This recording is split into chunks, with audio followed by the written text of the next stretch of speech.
Hi, I'm Felicity, a registered nurse, cosmetic injector and founder of the Fit Injector Clinic. Welcome to my channel and video podcast streaming on YouTube, Spotify and Apple. Today is episode 22 and I have Elly joining me today. Welcome, Elly. Thank you so much for having me. You look absolutely gorgeous. I'm feeling super daggy in my scrubs over here.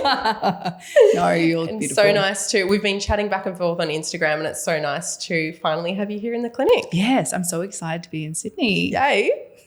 So Elly, you are a registered nurse, a cosmetic nurse, and the owner of your cosmetic clinic, the Louve Skin Clinic in Geelong.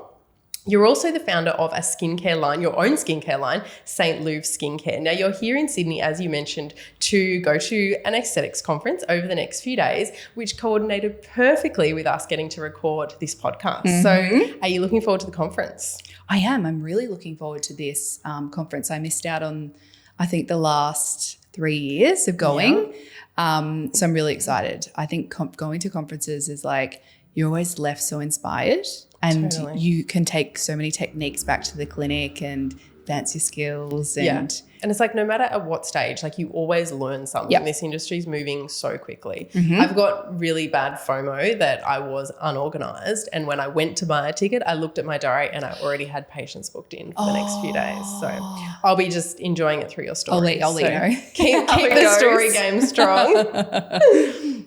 So today we're going to chat about your business in the cosmetic space, creating a successful skincare line, attracting new clients and standing out in the competitive market of cosmetic nursing. Plus, when doing my research on you, I also found out that you're a mum. So we're going to talk about how you manage all of those hats. Yes. So Sunny is 10 months old now. So I feel like the last 10 months I've had like 10 little eras of myself, like every month is different. Mm-hmm. And I'm like, just get a handle of things and then his sleep schedule changes so I'm learning that really quickly. I think having two businesses and a baby is definitely a juggle. Yeah.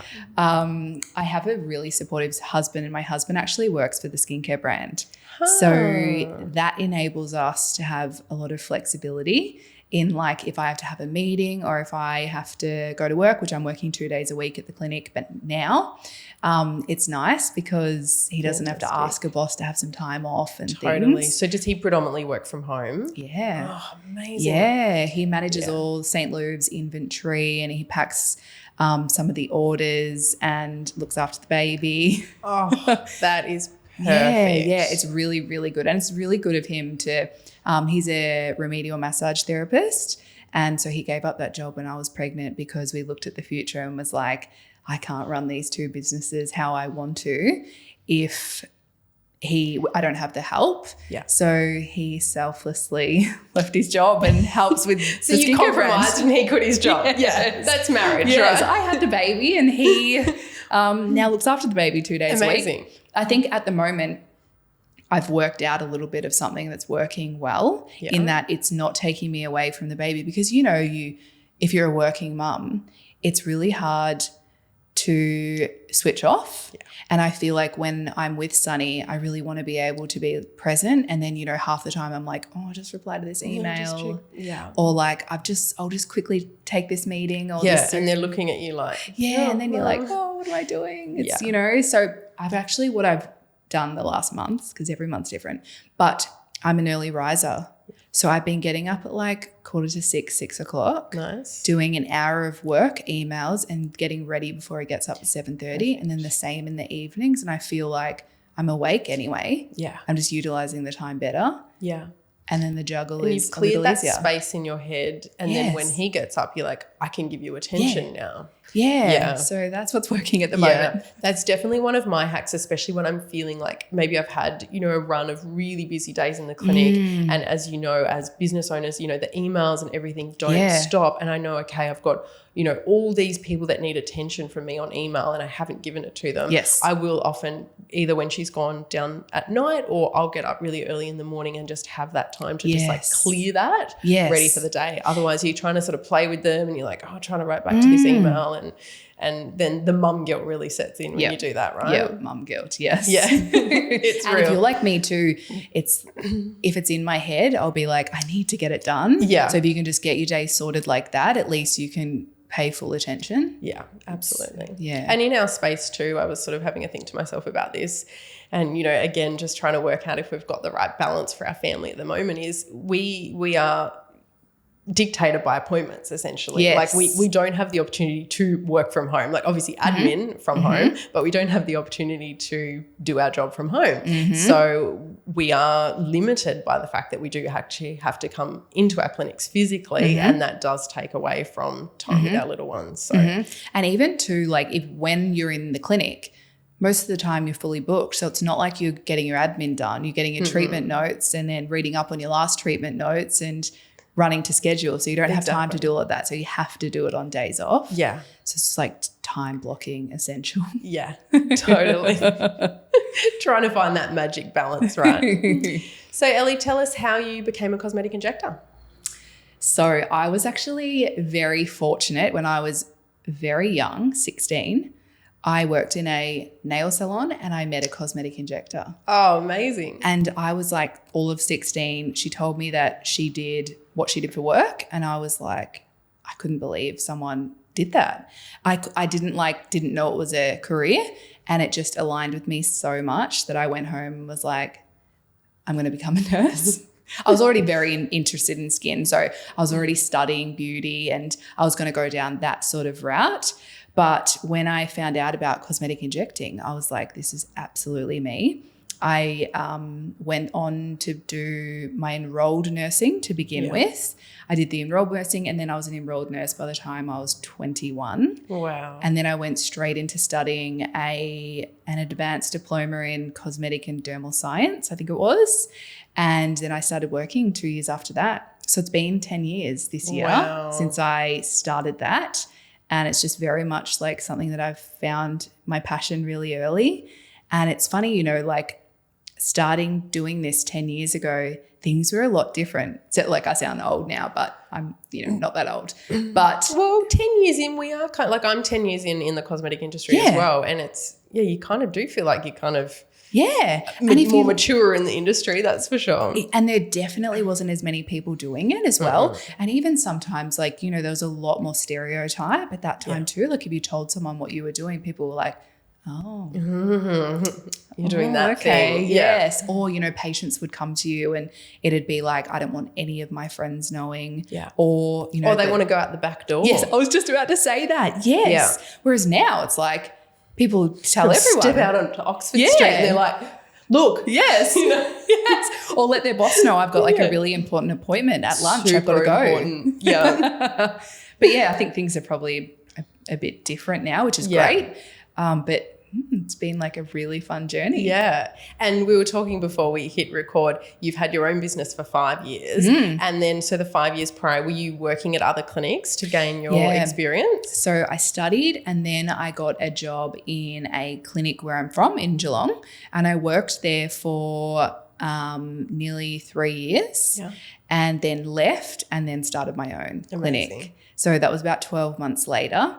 And my clinic actually started, it's 5 years actually this month we're celebrating, which is very congratulations. special. Thank I feel you. like that's a massive milestone. It is too. Like, I don't know the statistics, but on, you know, the small business statistics, it's like 80% of businesses fail by 5 years. Yeah. And I think of that, 20% of businesses that are successful, not really sure of the fact, but, you know, like it's a really big achievement. It kind of gives me goosebumps a bit because it's not great facts. No. So well done. Thank you. I started off like, I only worked, when I began 5 years ago, I leased a room for the first 6 weeks. And then I leased, it was 1 day a week actually for the first 6 weeks. And I was really worried about how many bookings I'd have. And then within 6 weeks, I was like, okay, I'll have the room permanently. And 2 months later, I had 5 days a week work. That's awesome. So it was like, really, really nice uptake in my clinic, which is beautiful. Yeah, that's excellent. Well done. So tell us a bit more about your clinic. So my clinic is located in Geelong, Victoria, which is like an hour out of Melbourne. and it is called the Louve Skin Clinic. We concentrate predominantly on cosmetic injectables. That is our bread and butter. Although I am qualified, used to treat skin, I just really concentrate on what I'm good at. And we're so busy doing injectables. We're known for injectables that is our specialty. A year ago, a bit over a year ago, I employed my first staff member, Jess, and she's wonderful. She's a nurse I used to work with at the hospital. We used to work in theatre together when I did work at the hospital whilst doing injectables. And she went on to work for a plastic surgeon, and then she came to me, which I've been so grateful because she's so great. My clients love her as well. And then, of course, she looked after the clinic and all of our patients while I had 6 months off with maternity leave last year. Oh, wow. You had 6 months off? I did, yes. I haven't spoken to a registered nurse yet who owns their own business in the cosmetic space that has had that long off. Really? No. You think they had less? Well done. Yeah, less. Okay. I had 3 weeks, and most people I've spoken to is like under 3 months. Do you know what?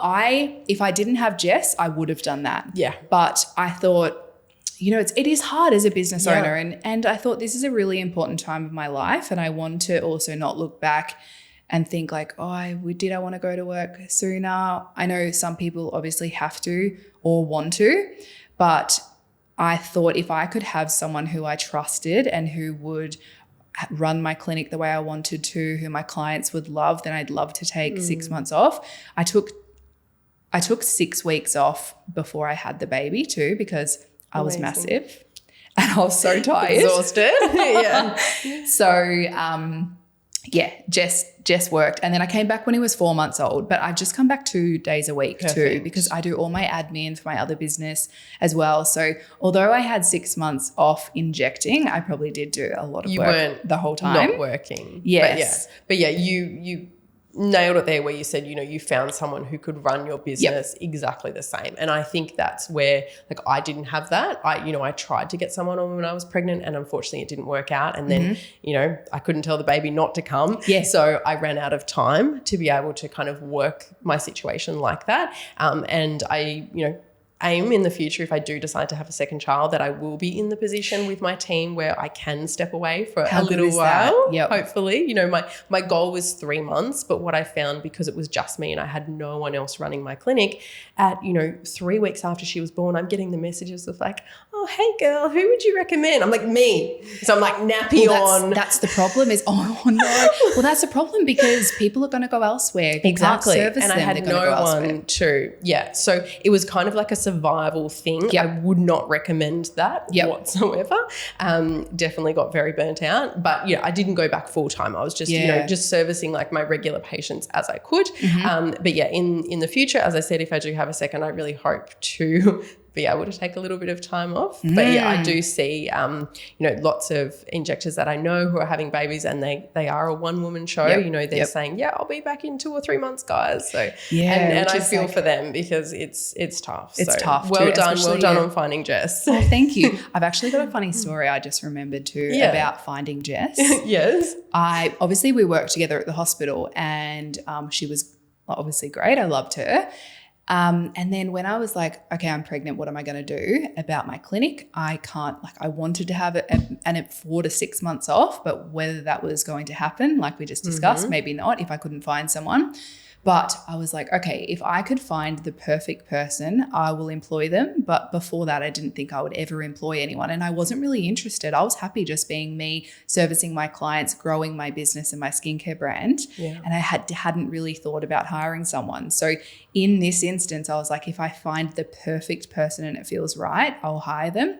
And if I don't, then I'll just have to close for 6 months and refer to other people and then hope the clients come back.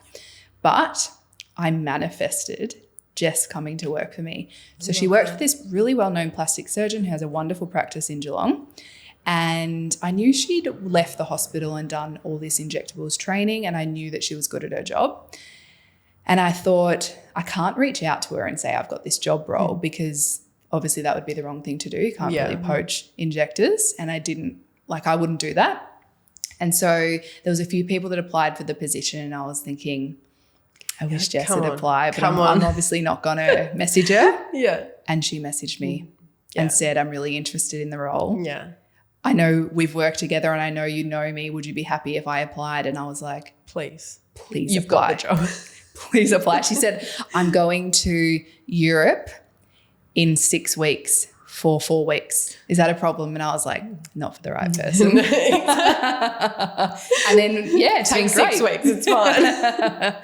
So I was so lucky, and that I feel like I just put the energy out for her to come, and things worked out in that regard. So I was, very, very lucky. That's so good. And how did you find the transition of going from you and all your patients being in love with you and introducing them to a new nurse? Because I know that's one of the challenges for a lot of injectors doing their own thing. Yeah, I think because it had been me for a really long time, and although I've had the clinic now for 5 years, when Jess come on board, it had been 4, but there had been a lot of those clients that had been seeing me for 7 or 8 years. So a really long time to trust someone, especially with things like you face, like, our clients really trust us, and it'd be like, I couldn't possibly go to someone else. But I think because I'm so honest and really genuine in what I do, so many of my clients trust everything that I say, that the words out of their mouths were, if you trust her, then I will. So I was so lucky that I built this rapport with my clients. I think most of my clients went over to Jess. I think it would be naive to think that going on leave and having time off and having a new injector come on board, we maybe haven't lost some clients, but also the industry is growing so much. And I know there's even some of my really, really good clients are going to other clinics because their sisters opened a clinic or their best friends opened a clinic or their neighbor, and they get a discount and things. So the industry is very much growing, but at the same time, something that I've been really proud of for the last 3 months, on average, we've had 10 new clients a week. Amazing. Which is like, in this time, like you would know too, people are being really conservative in 2024, than 2023 with spending because of interest rates and cost of living. And obviously everything that we do is a luxury and not a priority when things are a little bit tighter. Definitely. And the competition as well. Yeah. So gaining that amount of clients is excellent. Every week for an established clinic too, because there was a while that I didn't take new clients at all because I was working to the max, and I didn't want my existing clients to not be able to get in and be like, well, I'm going to go elsewhere because I can never get an appointment. There's a 3-month wait to see you or something. So I didn't want that. So I stopped new clients. And then when we took Jess on board, we allowed new clients to come. And then this year we've had so many new clients, which I think is a testament. So it's helped to open up, having Jess has helped you to open up to that new patient database. Yeah. Because I always worked 4 days a week in the clinic. And then now that we have Jess, we're open 6 days a week, Monday to Saturday. Sunday's the only day we're closed. So I guess there's 2 full days worth of patients that we can fill. Yeah. So I've been really proud of 10 new patients a week at this time. Yeah, well done. That's really good. Which takes us into my next question for you was, how do you best attract new clients, and what are your tips for standing out in the competitive market? Yeah, so what I've been doing this year a little bit is I've got involved with a few community events around Geelong. There's been different fundraisers for different charities, and I've given my skincare collection, or I've given like a voucher to the clinic. And these are really aligned events too. Like one of them was this local fundraiser for this lady who died of breast cancer, and all her girlfriends have got together. It's called Support Your Girls, and they put on this big luncheon, and it was really well aligned because everyone was female, probably aged 25 to 60. Perfect. Probably were, paying attention to the way they looked, and it was really well aligned for our clinic. So we got a bit of exposure there. We've given different Bowen Health Foundation, which is a foundation in Geelong too. They host a lot of events too. So I think getting our name out there a little bit more. I've also given some like vouchers to auctions and stuff like that. So I think that's probably where some clients are coming. Things have changed with the TGA too, with advertising. Yeah. So that makes things really challenging for clinics in that you can't really promote so much stuff on social media. So I think word of mouth has always actually, for my clinic in the last 5 years, been our absolute biggest marketing tool, because people are going to talk. If you're looking good, like you are, can't stop looking at your skin too. I'm looking at your skin. I'm just like kind of drifting off skin's every like now and then. radiating. So you're just glowing. But you're a walking representation. And if you like, Exactly. I know if my girlfriends look good, I'm like, Exactly. What have you done? And when it comes to your great. face too, you're like, Yeah. okay, you look great and you look normal. Yes. You don't look overdone. Yes. Or where they're kind of like, have you had something? Yeah, perfect. Yeah. So I think clients, if someone's looking good, people will comment. Yeah. And that's something that I'm really, really strict about that. And so is Jess, is that if someone came to my clinic and they really didn't need the treatment, I would be like, I would prefer not to take your $500 because you're not going to look good. And I really don't want you walking around the street telling people I go to the Louve because other people will be like, okay, well, don't go there. I know that I'm not going there. Exactly. And you could treat one, but you miss out on an additional, 10, 20, 100 patients because of that. Yeah.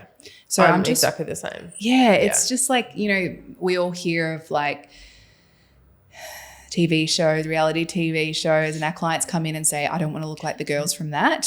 I'm not sure who they're going to or what they're doing, but it's not a good look, and it gives the industry a bad name too. It does. People get scared because they think they're going to come for one treatment and they're going to walk out looking overdone. Yeah. Yeah. So, what else do I do to stand out from the crowd? I think I'm just genuine in what I do. I only do what is best for our clients, and I think too, with so many clinics popping up, it's really great for the industry. But I also think there's a lot of people doing cosmetic injectables for the wrong reasons. People, 100%. especially since COVID, don't like working the wards, the shift work. They're still wearing masks. It's just like an area that people are becoming really unhappy. Yeah. And then they see something like the aesthetic medicine sort of industry as like, a 9 to 5, you don't have to work weekends if you don't want to, you can earn really good money. And it's like, I'm going to do that because I want to do something different. Yeah. And I think that shows. So although there's so many clinics popping up, I think it still makes the good clinics look really good. 100%. Yeah. Yeah. Yeah, definitely.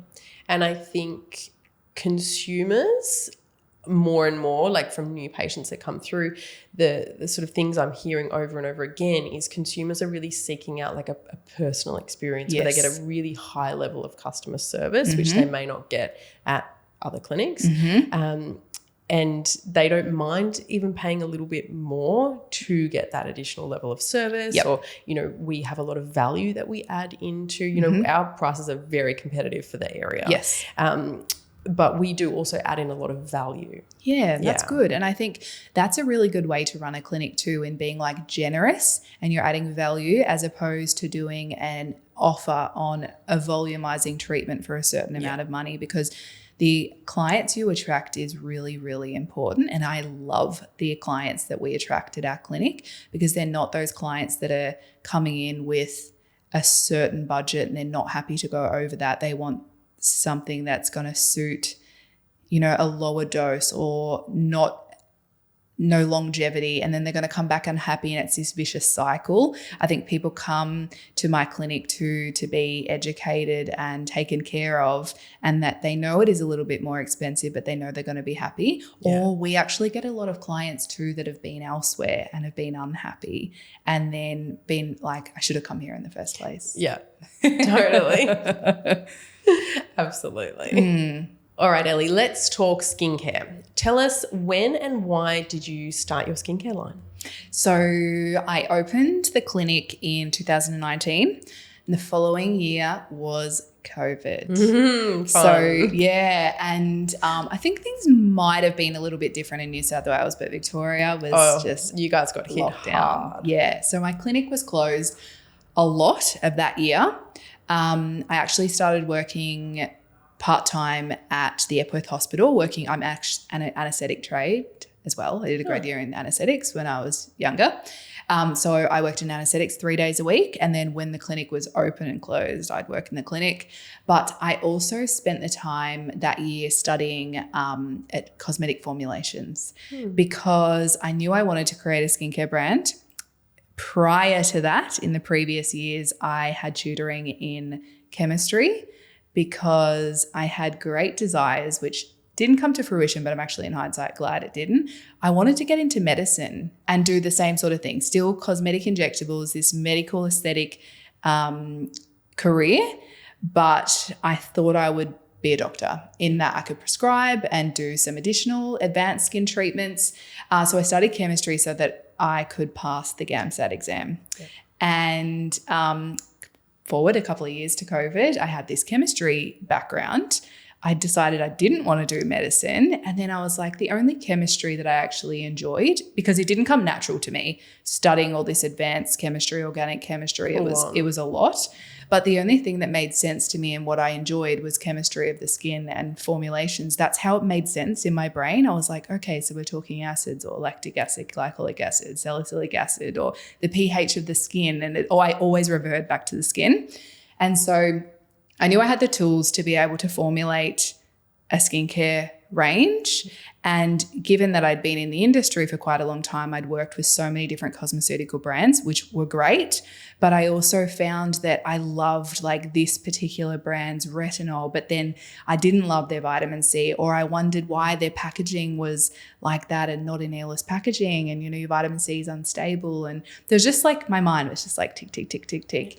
And when I had the time during that first year of COVID, I was like, I could do this. And my clinic was going really well. I was like, I would love to be able to fund and start up another business. And it was something that at that time, we didn't realize how long COVID was going to go on for too. So I was like, I'm in this service-based business that I can't service. And people in that time too, like in saying that, it's like a little detour to the story, but my clinic actually grew so much that year of COVID when I wasn't working, because I did a lot of social media, and like, although I'm not a really big social media like person, I just built so much engagement from our clients, and I had 150 people on a waiting list to see me when we opened again. That's no word of a lie, 150 people. Crazy. But all these people were like, okay, well, I can't get my wrinkle reducing treatments. What retinol should I use? Or how do I use vitamin C because I've got oily skin and I break out every time? Or they're asking me for all this skin advice. And I was like, I've built this platform where people look to me as like, you're the person I want to ask about my skin, my appearance. And I thought I've got the perfect platform to be able to launch this skincare brand. And so that's where it all started. Yeah. So we had, you know, through COVID, people on their phones, like 100 times more than what they were usually on their phones. And then, they're wanting to, you know, okay, well, how do I keep my lines at bay until I can see you again? And And so I started recommending all these brands, but I'm like, okay, well, this brand, it has a really good retinol formulation. Go for this, but then maybe use this C or this vitamin B, or, you know, some brands have a vitamin B3, then a separate B5 serum, and then a separate hyaluronic acid serum. And you're like, okay, go buy $500 worth of serums to hydrate your skin. Yeah. And, you know, people aren't going to, some people would, but I think the average person isn't going to put 6 serums on their face, cleanser, moisturizer, sunscreen, then makeup, and then be really rigorous with their routine at nighttime as well. So I could tell you were going to cough then. We're talking about someone, you know, going and buying like $600 worth of one product from, you know, 6 different ranges. Yeah. And I just felt like, I had the knowledge to be able, and I wanted to do something. I wanted to invest this education that I'd had in the science of the skin, these formulations. And so it was just like a snowball effect. I was like, I'm just going to start. I'm going to start looking at formulations. I'm going to start looking at chemists, because although I would be a qualified cosmetic formulating chemist. Impressive. I formulated Saint Louve, but I don't work in a lab and I don't work in stability testing. I have outsourced a lab to someone who is really experienced in what they're doing. So we've worked collaboratively together. I've given her my ideas of this is what I want the percentages to be. This is what I want the hero actives to be. This is what I want the texture, feel, look, smell all to be like. Amazing. And then she will come up with a paper formulation. I review the paper formulation, and then I'll be like, I really don't want this ingredient in here. And we go back and forth and then start sampling. All of that literally to do 4 serums took me 2 years. That was going to be my next question. I feel like this is a lengthy process. Yeah. It's a really lengthy process. It's been like so much fun. Yeah. So much stress, but so much fun because I did 4 products at once, which is a lot to do. And then once we were happy with those, because I had, my clinic clients, I went out to 30 people and asked if they would be happy to do some like clinic trials with my skincare because I was about to approve the formulations. But it's nerve-wracking, right? I've been working on this for 2 years, but then if I launch a product, there's massive minimum quantity orders, like 10,000 units of product.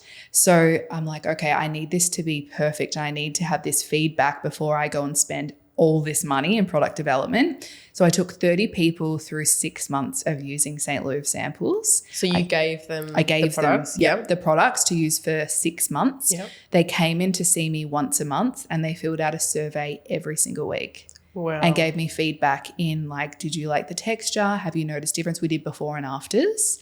And that gave me the confidence to be like, wow, these products are really, really good. The before and afters, we took before and afters each month.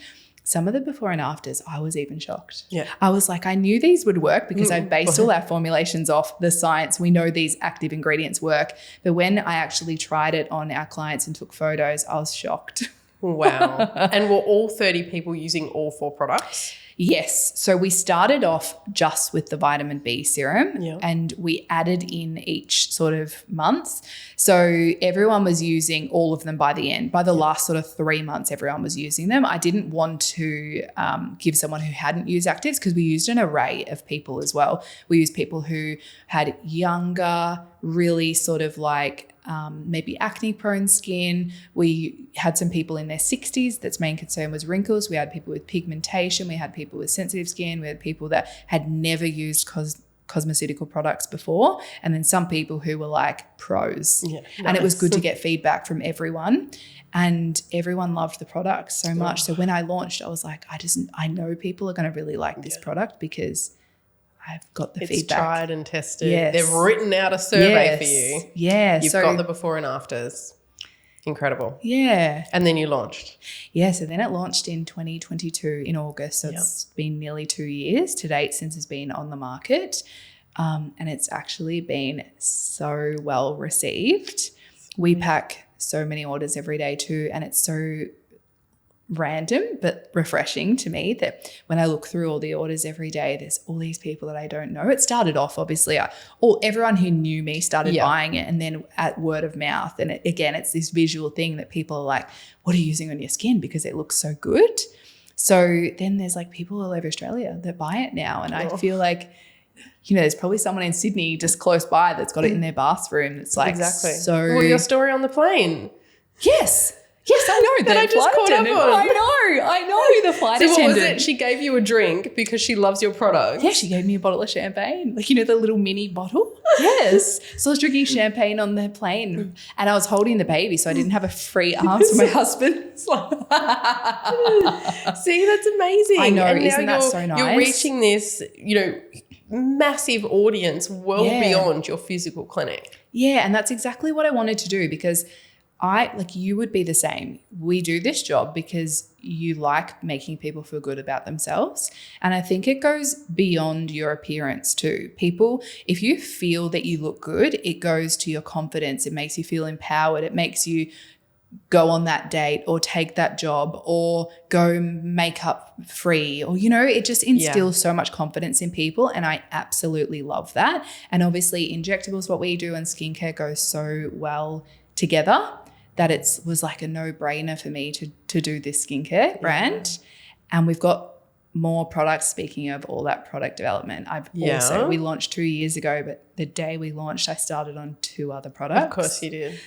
Which has been 2 years of having a baby, managing the business, 2 new products. It's a lot, but I've come to figure that my life will probably never be simple because I'm just always on to the next thing. No, you've chosen this path. And these 2 new products, will they be launching soon? They are. So everything is finalised with those. Packaging is finalised. everything's booked for a September launch. Oh, exciting. So that's exciting. I will be watching. Yes, I'll send you some to try. Thank you. But the plan with Saint Louve was that I am going to have, because we have the 4 serums, I'm going to launch a full routine so that you don't have to use different brands if you don't want to. And then we will look at going into clinics around Australia too. Amazing. As a cosmeceutical brand positioned in that same sort of category of market. Perfect. Yeah. Yeah, I love it. Yeah, it's really exciting. Thank you. So in that 2-year process, what challenges did you have?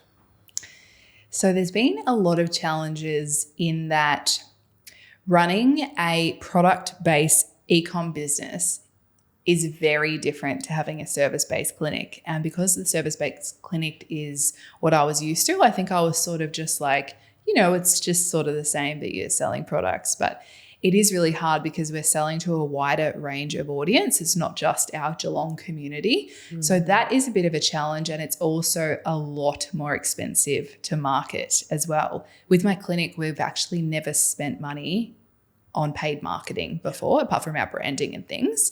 Whereas Saint Louve has had a really big investment in the marketing side of things to get the name out there so people actually know about the brand so they can purchase.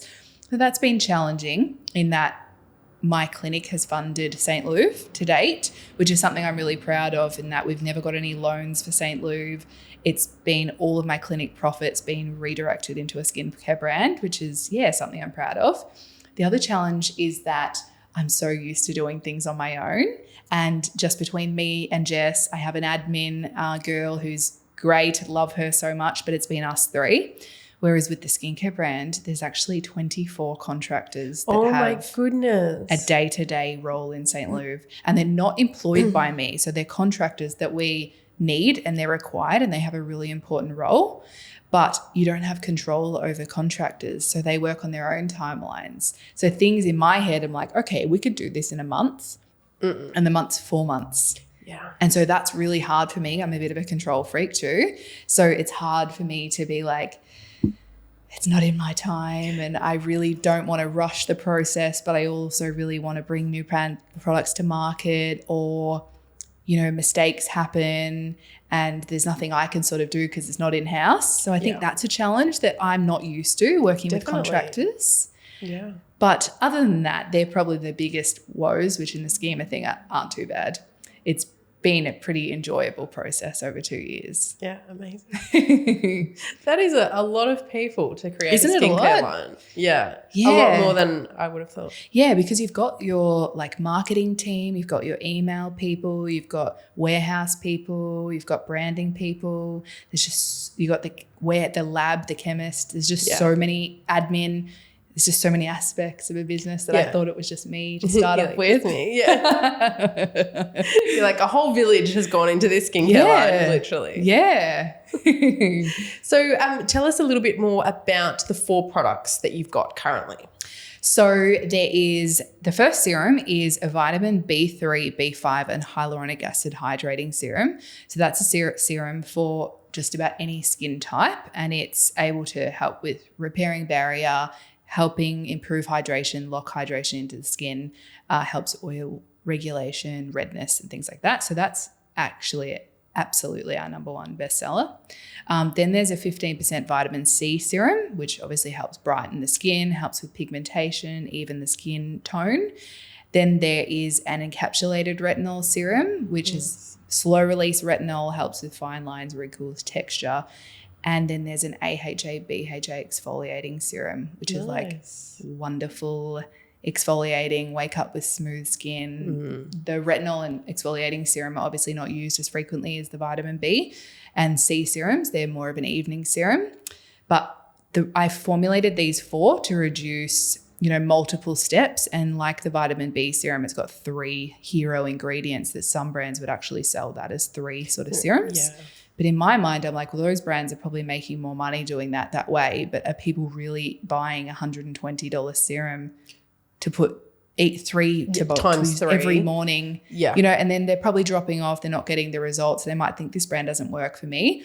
In my mind, I know people will love our serum so much that they'll continue to keep purchasing in that way because they are getting the results and it's simple to use. And they're getting so much more in one formulation. Yeah. Absolutely. So we've got those serums, and obviously not everyone needs to use all four. If someone wants to address a lot of different skin concerns, then you would. There's a place for all of these serums. But some people might just like to use a hydrating serum or just a retinol, and they can be used in combination with other brands or products. But yeah, like I said, we've got some new products coming to fill those gaps. fill the gaps, definitely. So speaking of standing out in the market again, you've obviously touched on so many of the points, but what would you say are some of the main points of difference with your skincare range? Mm-hmm. So with Saint Louve, like I said, we've reduced barriers to having multiple steps in the serum application in your morning and evening skincare routines by combining these hero ingredients into our serums. Another thing when I was thinking about skincare or wondering why different brands in the industry use packaging types that they did was that all of our products are in these really nice frosted glass bottles, glass being infinitely recyclable. We're not adding to plastic waste.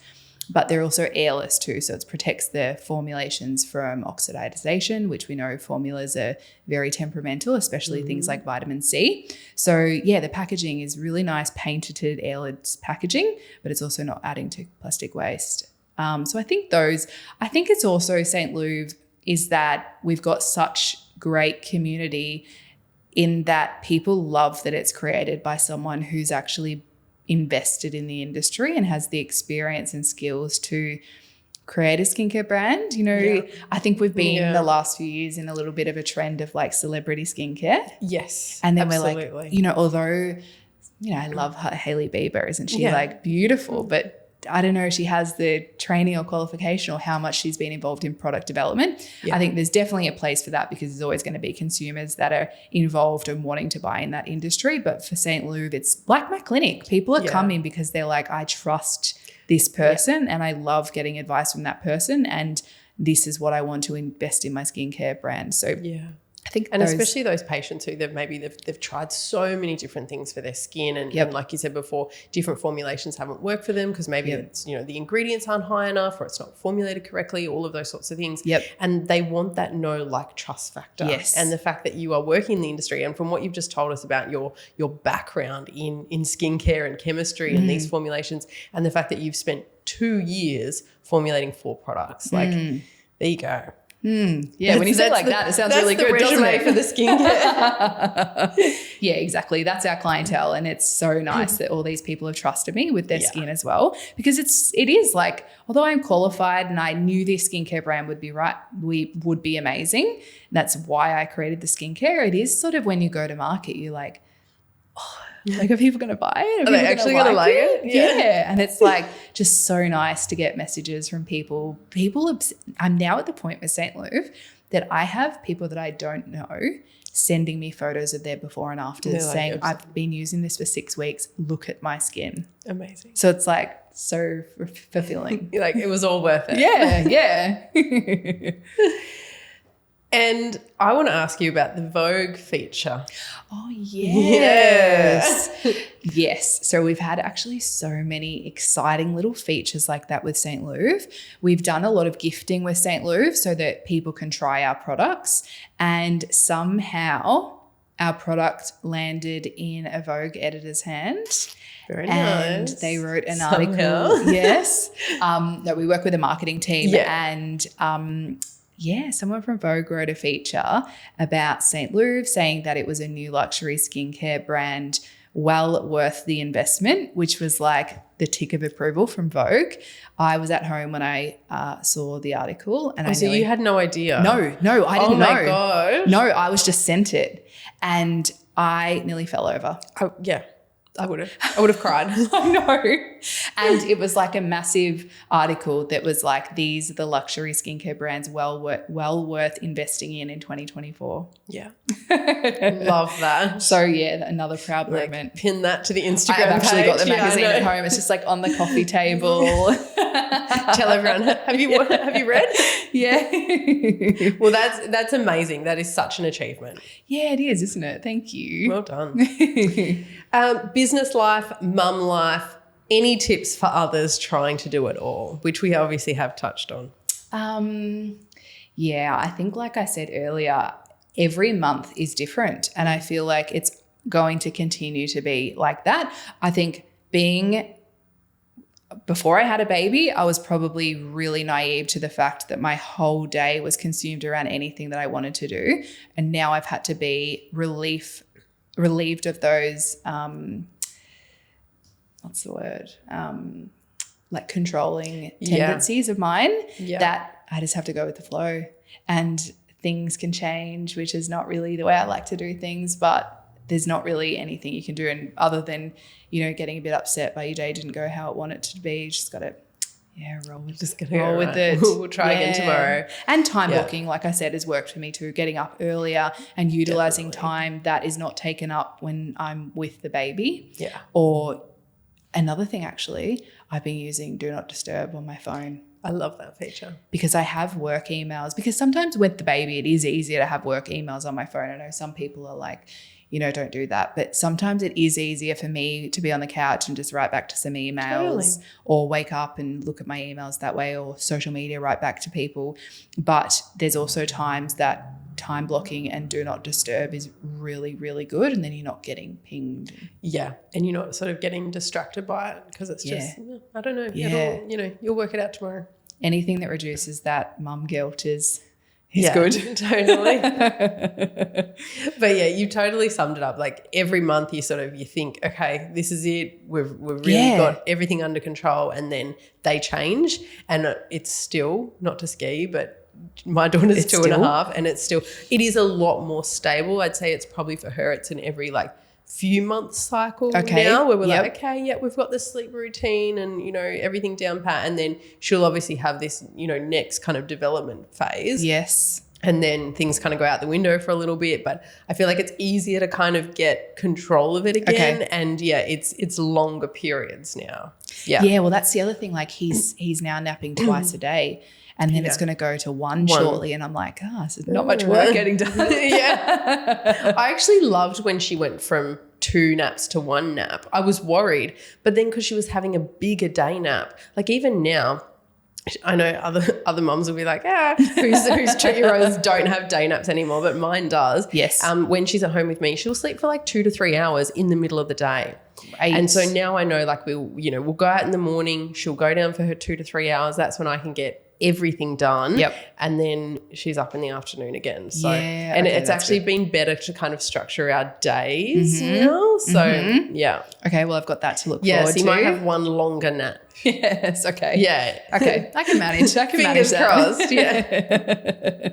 Thank you so much for tuning in to episode 22 of this video podcast series. You can find us on YouTube, Spotify, and Apple. A huge thank you to Elly for joining me today. That was such a nice chat. Oh, thank you so much for having me. Thank you for coming, and have an awesome time over the next few days at the conference. As I said, lots of stories, please, because I'm just going to live the conference through you. I will. I'll report back. Thank you so much. Bye. Bye. Done. Oh, yay.